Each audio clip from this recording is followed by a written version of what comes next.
La princesse de Clèves, le vol du portrait.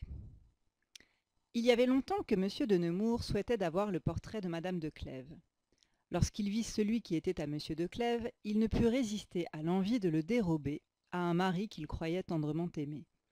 Et il pensa que parmi tant de personnes qui étaient dans ce même lieu, il ne serait pas soupçonné plutôt qu'un autre. Madame la dauphine était assise sur le lit et parlait bas à Madame de Clèves qui était debout devant elle.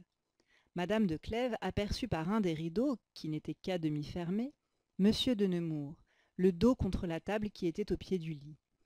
Et elle vit que, sans tourner la tête, il prenait adroitement quelque chose sur cette table. Elle n'eut pas de peine à deviner que c'était son portrait, et elle en fut si troublée que Madame la dauphine remarqua qu'elle ne l'écoutait pas et lui demanda tout haut ce qu'elle regardait.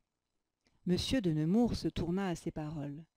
Il rencontra les yeux de Madame de Clèves qui étaient encore attachés sur lui, et il pensa qu'il n'était pas impossible qu'elle eût vu ce qu'il venait de faire.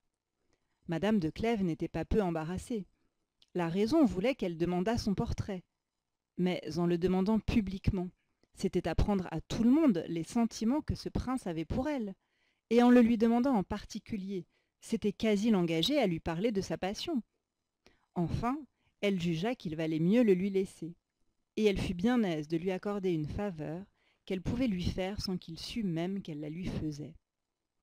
Monsieur de Nemours, qui remarquait son embarras et qui en devinait quasi la cause, s'approcha d'elle et lui dit tout bas : « Si vous avez vu ce que j'ai osé faire, ayez la bonté, madame, de me laisser croire que vous l'ignorez.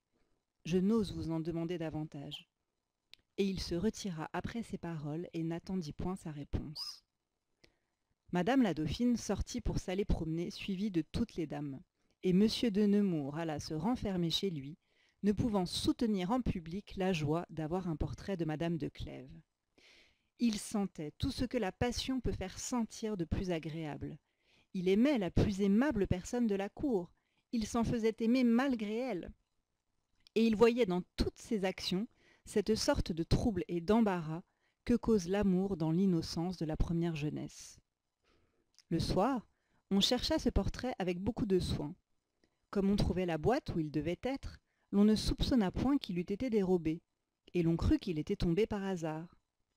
Monsieur de Clèves était affligé de cette perte, et après qu'on eut encore cherché inutilement, il dit à sa femme, mais d'une manière qui faisait voir qu'il ne le pensait pas, qu'elle avait sans doute quelque amant caché à qui elle avait donné ce portrait, ou qu'il avait dérobé, et qu'un autre qu'un amant ne se serait pas contenté de la peinture sans la boîte.